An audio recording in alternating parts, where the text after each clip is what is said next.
Vamos a otro tema de la jornada. Ya le comentábamos, la Cámara de Diputados aprobó hoy la rebaja en un 50% de los sueldos de los parlamentarios y también las altas autoridades, la dieta. Para hablar de este y otros temas, nos acompaña a esta hora el diputado de Convergencia Social, Gabriel Boric. Diputado, gracias por estos minutos. ¿Cómo está? No escucho nada. Nada. Bien, vamos a ir, hay un tema con el audio, justamente con el diputado. Recordar, el día de hoy, por unanimidad, se aprobó en la Cámara de Diputados el proyecto de ley para la rebaja en un 50% de las dietas parlamentarias, pero también que es extensivo a altas autoridades del aparato público, presidentes, ministros, también directores y ejecutivos de empresas del Estado, y esto también con algunas diferencias, por supuesto, que vamos a estar conversando hasta ahora con el diputado Gabriel Boric. Ahora sí, diputado, ¿cómo está? Buenas tardes. Hola, muy buenas tardes a todos y a todas. A ver, primero que todo, desde lo personal, después de 6 años, ¿hubiera esperado usted que de forma unánime, se aprobara este proyecto de rebajar la dieta parlamentaria? Mira, después de todo lo que nos dijeron, no solamente cuando lo presentamos, sino a lo largo de la tramitación de este proyecto, es bien reconfortante ver que finalmente se pueden ir corriendo los límites de lo que es posible también en esta Cámara de Diputados. Y eso no es una virtud ni gracia mía ni de Giorgio, es gracias al pueblo que se ha movilizado que esto ha sido posible. Hasta hace 2 meses que se aprobara de forma unánime la rebaja de la dieta parlamentaria era impensado. Habíamos ido logrando de a poquito correr los cercos. Cuando lo presentamos fuimos solamente 10 parlamentarios. Después cada vez íbamos avanzando un poquito más. Todos los años celebrábamos un año del ingreso y presentábamos un proyecto de resolución para pedir su votación. Y siempre íbamos avanzando un poco. Pero la votación unánime de hoy día en verdad es sorprendente y, como te digo, más que los argumentos, lo que pesó fue la movilización de un pueblo que despertó y que se hizo escuchar también hoy día en el Congreso Nacional. Ahí hay un punto bien interesante, diputado, porque justamente el causa-efecto está claro, no hay que analizarlo mucho, no hay mucha especulación si la contingencia, si lo que ha sido el estallido social tuvo una injerencia o no, porque si tenemos una aprobación unánime de los 150 diputados y diputadas, a diferencia de antes del 18 de octubre, claramente ahí, cuando se ha hablado de gesto, cuando de alguna manera se ha ido cambiando también el discurso, evidentemente la reducción de la dieta es un tema que ya se pavimentó como una necesidad, más que una situación. Y permíteme recordar algo, cuando el día que nosotros lo presentamos, esto fue en abril del 2014, nos dijeron de todo.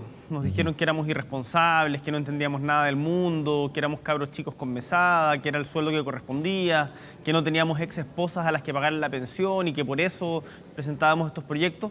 Pero nos dijeron una cuestión que yo quiero recordar que es importante. Nos dijeron que esto era solo populismo porque sabíamos que no había ninguna posibilidad que se aprobara. Y nosotros dijimos en ese momento: no importa, vamos a remar contra la corriente y vamos a empujar todo lo que sea necesario. Se requirió el empuje de mucho más que nosotros, se requirió un pueblo que saliera a la calle para que estas urgencias se hicieran presentes y que en el fondo esta desigualdad grosera que también se expresaba en la Cámara de Diputados se hiciera patente para muchos que en un principio no estuvieron de acuerdo. Yo creo además de que, estoy consciente que la desigualdad no se soluciona reduciendo la dieta de los parlamentarios, pero es una señal en la dirección correcta. Lo que sí creo es que el hecho de que durante tantos años haya habido unos sueldos, y todavía existan unos sueldos tan descuadrados respecto de la realidad nacional e internacional, sí es una de las causas que explican la separación abismal entre política institucional y ciudadanía, que se refleja también en esta movilización, y eso es algo que tenemos que poder reparar para poder lograr nuevamente ese vínculo que es indispensable para cualquier democracia. Escuché varias reacciones de diputados durante la tarde, justamente tras la aprobación, ya hablaban de que este punto, la dieta, la rebaja en la dieta, legitima al Congreso para lo que se viene en adelante. ¿Usted opina lo mismo? Yo espero que sea así, y acá todavía hay que ser muy claros en que faltan pasos. Falta el Senado, falta que se constituya la comisión técnica. Sí. Lo que nosotros hicimos es presentar una indicación para que Mira, primero hay varios principios acá. El primer principio es que no sean los parlamentarios los que se fijen su propio sueldo y por lo tanto se crea una comisión técnica integrada por 2 miembros designados por el Banco Central, por 2 miembros designados por el Consejo de Alta Dirección Pública y por un miembro designado por el Presidente de la República. Ellos son los que van a decidir los altos sueldos del Estado. Pero nosotros presentamos una indicación transitoria para que en el intertanto exista una rebaja ya inmediata de un 50% para ministros, subsecretarios y parlamentarios. Nosotros esperamos de que eso sea un techo para la comisión técnica que finalmente tome la decisión respecto de los sueldos finales, porque son ellos los que van a tener la última palabra. Pero es decir, nos parece importante que un gesto ya. Ahí lo interrumpo, perdón, para tener el punto claro. Esta comisión técnica, cuando se constituya, cuando finalmente defina lo que son los sueldos, ¿podría aumentar, por ejemplo, los sueldos que son rebajados en un 50% de los parlamentarios? Si se aprueba, evidentemente. Tienen la facultad para ello, pero lo que nosotros hemos señalado es que, y por eso presentamos esa indicación transitoria, es generar una presión social para que el 50% sea el techo. Además, es un techo que no es arbitrario, está dentro del promedio de los países de la OCDE. Por lo tanto, no es que estemos haciendo cosas acá que se nos ocurran debajo de la almohada o en conversaciones privadas entre Giorgio y yo, sino con estudios comparados serios y responsables. Por lo tanto, lo que yo le pido al Banco Central, y lo conversamos con Mario Marcel también, es que este techo de 50% se respete. Ahora, eso va a ser una decisión que ya no va a depender de los parlamentarios. Va a ser esta comisión técnica integrada por 5 personas la que va a definir todos los altos sueldos de los altos funcionarios del Estado. No solamente respecto de los parlamentarios, sino también de ministros, de jueces, de directores de empresas, de subsecretarios, etcétera. Ahora, cuando llegue al Senado la propuesta, la iniciativa, ¿usted ve agua en la piscina, como se dice, para que quizás no tenga la unanimidad, pero sí que sea aprobado este proyecto? Yo veo agua en la piscina y espero que haya unanimidad porque creo que todos los políticos y políticas han entendido de que esto era un tema ineludible y que no podíamos seguir hablando de desigualdad en Chile y haciendo gárgaras respecto al problema de la desigualdad cuando acá en el Congreso, por el solo hecho de ser parlamentario, ganamos un sueldo bruto de 9.200.000 pesos. Y por lo tanto, ahí había una inconsecuencia que invalidaba el mismo discurso que uno tenía. Por lo tanto, el hacer algo respecto a nosotros mismos sobre eso, y por eso también tiene sentido la indicación transitoria de la rebaja inmediata del 50%, me parece que apunta en esa dirección y yo creo que en el Senado eso también lo entienden. Ahora, si no hubiera unanimidad, me quedo con ese punto. ¿Cómo lo evalúa usted? Si no hay unanimidad, bueno, habrá que preguntarles a quienes voten en contra, pero yo creo que por lo menos va a haber una mayoría y que esto se va a aprobar. No tengo dudas de que esto vaya a ser rechazado en el Senado. Yo creo que se va a aprobar y que va a continuar su trámite y va a ser relativamente breve para que esto empiece a operar pronto. Ahora, en el proyecto tuvo cambios evidentemente, lo que fue el porcentaje, también es la extensión que iba a tener y por sobre todo la indicación que presentó en su minuto en la comisión el diputado Juan Antonio Coloma con respecto a rebajar en un 50% las asignaciones. Eso finalmente rechazado el día de hoy, sin embargo el diputado dijo que buscaba reintegrar nuevamente esa indicación en lo que queda del proceso. ¿Cómo evalúa usted eso, la posibilidad de que siga esta opción de reducir también en un 50% las asignaciones? De hecho, hubo manifestaciones, protestas por parte de los funcionarios del Congreso debido a que sueldos de 300.000 pesos serían rebajados también ante esa idea y podrían haber también pérdida de trabajo. Exactamente. Mira, nosotros desde el Frente Amplio estamos totalmente disponibles a revisar y reducir las asignaciones. Todo lo que se refiere a las sedes parlamentarias, a las asignaciones en benzina, a los viáticos, todos los privilegios que tienen los parlamentarios que sean injustos, yo estoy totalmente disponible para revisarlos y que se disminuyan y que se haga lo antes posible, que de hecho se forme un debate al respecto y presentemos un proyecto para eso.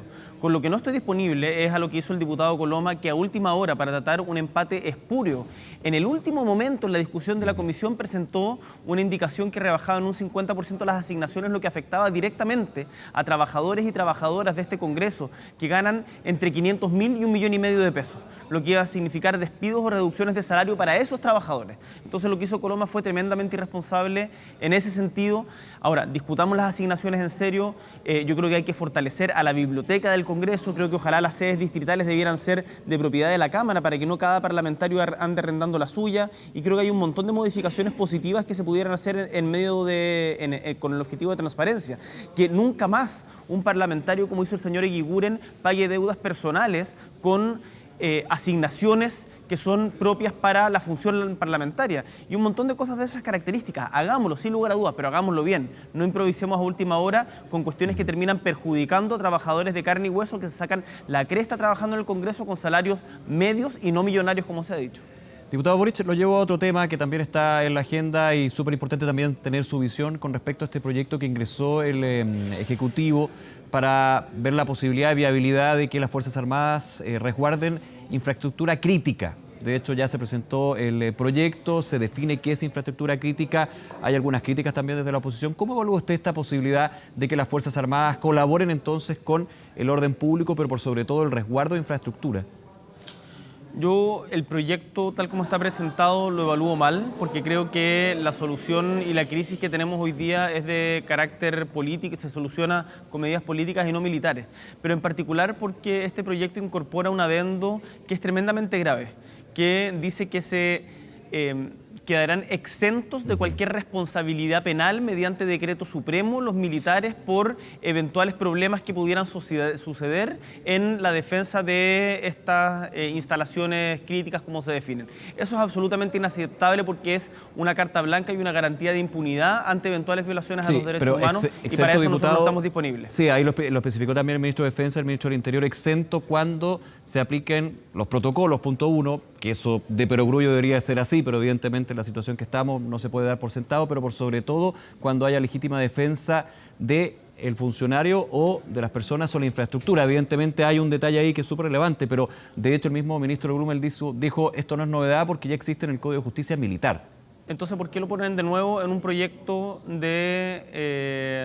donde se supone que quieren facilitar la salida de Fuerzas Armadas a la calle para resguardar infraestructura crítica? ¿Cuál es el objetivo de reiterarlo en este proyecto? El objetivo de reiterarlo en este proyecto... Perdón, diputado, ¿ve un objetivo oculto, una garantía a las Fuerzas Armadas? Yo lo que veo es que están tratando de dar garantías de impunidad por la presión que se ha generado en el mundo de los derechos humanos ante las evidentes violaciones a derechos humanos que ha habido hacia la población civil, como han denunciado organismos internacionales como Amnistía Internacional y Human Rights Watch. Por lo tanto, me parece que eso es algo inaceptable y que no podemos sencillamente permitir. La solución tiene que ser política.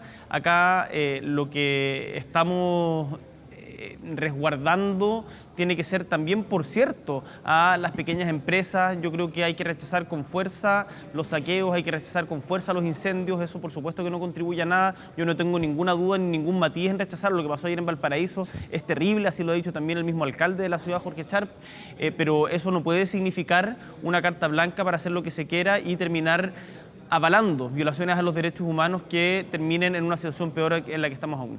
Ahora, voy a el tema complejo que obviamente lleva a esto, que es una pregunta que está en el aire. ¿Cómo terminar con esta ola de violencia? Lo que sucedió ayer en la noche en varios lugares del país, donde ya ni siquiera es necesario hacer la diferencia entre manifestantes y lumpen. Estaba claro que era lumpen. Aquí, obviamente, ni siquiera se habla de manifestantes. Hay violencia, hay, de hecho, varias teorías donde, por supuesto, se habla de bandas organizadas. ¿Cómo se puede frenar esto cuando uno ve que los que tienen el mandato constitucional para el orden público es Carabineros y los mismos Carabineros, y el ministro de Defensa, por ejemplo, hoy día decía, están sobrepasados, están con una mayor restricción y de alguna manera están de manos atadas para poder controlar lo que efectivamente tienen que hacer? Es que no es que estén de manos atadas. Lo que pasa, mira, esto lo dijo José Manuel Vivanco, que es una persona que ha sido respetada transversalmente de Human Rights Watch porque ha sido muy duro en sus críticas contra gobiernos donde se han violado los derechos humanos, como por ejemplo Nicaragua, Venezuela y ahora también Chile.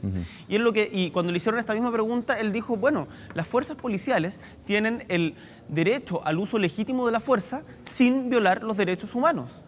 Y eso es lo que tienen que hacer. Si no hay una encrucijada, no debiera haber una encrucijada en una democracia. Es parte de la democracia, de hecho. Dijo, es parte de la democracia. Sí. Y justamente cuando hay saqueos y cuando pasa lo que pasó ayer en Valparaíso, evidentemente se tiene que enfrentar a la fuerza de la justicia y al Estado. Pero eso es lo que no se ha estado haciendo. Finalmente lo que ha pasado en Chile es que se reprime de manera violenta la protesta pacífica, se dispara de manera indiscriminada a ojos como los de Gustavo Gatica, pero sin embargo a quienes destrozan Valparaíso no les pasa nada. Eso es absolutamente inaceptable y demuestra la ineficiencia del gobierno a la hora de controlar la seguridad pública. Y es justamente lo que tienen que mejorar. Y por supuesto eso requiere una reforma profunda a las policías porque evidentemente ante las violaciones a los derechos humanos han perdido legitimidad y hoy día están en un profundo cuestionamiento. Reformemos las policías para poder volver a otorgarles la confianza en el uso legítimo de la fuerza que hoy día no tienen. Y no lo tienen porque lo reventaron ellos mismos mediante la destrucción de personas en donde ha muerto gente, en donde hay ojos que han sido cerrados para siempre, producto de la acción indiscriminada y el no cumplimiento de protocolos. ¿Y qué pasa en ese sentido también con la otra mirada? Vuelvo a la situación de Carabineros. Hoy día se cifraba en más de 2.000, el mismo presidente Piñera lo decía, más de 2.000 funcionarios de Carabineros con lesiones de distinto tipo, alrededor de 50, si no me equivoco, con heridas de balas. También, ¿cómo se aborda eso? Aquí no estoy tratando de hacer empate para nada. De hecho, como usted decía, en democracia los derechos humanos y el orden público van de la mano. Aquí no debería haber una gran discusión, pero evidentemente hay una situación bien crítica para poder resguardar el orden público por parte de quienes están mandatados para eso. Hay que reforzar la inteligencia, yo entiendo que se está trabajando en eso para poder desarticular a los grupos organizados que están provocando saqueos, incendios en el hospital de Antofagasta, en el tren de San Pedro de la Paz, en el Servicio de Salud de Antofagasta o en el hospital de Coquimbo. Esas son cuestiones que evidentemente son inaceptables y tienen que ser desbaratadas desde antes. Pero hay que apuntar derechamente a esos grupos que causan ese desorden, no a las manifestaciones pacíficas. Y ahí Carabineros tiene que ser capaz de hacer esa distinción y para eso se requiere también inteligencia que sea mediante las instituciones democráticas que hoy día tenemos. El problema es que el gobierno ha sido ineficiente en esa labor y por eso también mañana va a ser la acusación constitucional contra el exministro del Interior, Andrés Chadwick, porque al actuar con una violencia indiscriminada, finalmente se ha permitido que gente termine con estos saqueos, incendios y destrucción, pero por otro lado se violen los derechos humanos de manifestantes pacíficos y eso es absolutamente inaceptable y es el peor de los mundos. Le corresponde al gobierno arreglarlo y nosotros, por lo menos, vamos a seguir insistiendo en que es posible tener orden público, democracia y derechos humanos de la mano. En ese punto le quería preguntar, diputado Boric, estuvo conversando con nosotros el presidente del Senado, el senador Jaime Quintana, y decía lo siguiente: si el gobierno tomara el camino de decretar estado de excepción, pero con estándares altos en derechos humanos, esto tendría un respaldo transversal. ¿Qué opina de eso? Tendríamos que evaluarlo en su momento. Yo creo que sería un error intentar, en principio, habría que estudiarlo con detalle, pero intentar lo mismo que se hizo antes y que no dio resultados, me parece que sería el clásico tropezarse dos veces con la misma piedra. Yo creo que acá las soluciones, insisto, son políticas, hay que tener una agenda social mucho más audaz. Yo creo que el paso que hemos dado hoy día en la Cámara de Diputados al avanzar en la rebaja de la dieta de los parlamentarios es una señal clara a la ciudadanía de que se está escuchando. Acabamos de aprobar también, por ejemplo, la ley de medicamentos. El proceso constituyente yo creo que es importante fortalecerlo mediante las instituciones democráticas para que puedan participar todos en igualdad de condiciones y ir así dando respuesta a las demandas que ha planteado el pueblo en su movilización. Y en la medida en que se da respuesta a las demandas que ha planteado el pueblo en la movilización, esa misma movilización, que es totalmente legítima, va a ir encauzándose en discusiones respecto al Chile que queremos y no solamente en protestas que terminen como terminó lo de Valparaíso. Y yo creo que por ahí va la solución, soluciones políticas y no represivas. Es hacia lo que nosotros por lo menos apuntamos y lo que vamos a seguir trabajando siempre con una defensa férrea en los derechos humanos de los manifestantes. Diputado Gabriel Boric, nuevamente gracias por acompañarnos y esta conversación con Canal 24 Horas. Que esté muy bien. Muchas gracias a ustedes, que les vaya muy bien. Chao, chao. Nos vemos, hasta luego.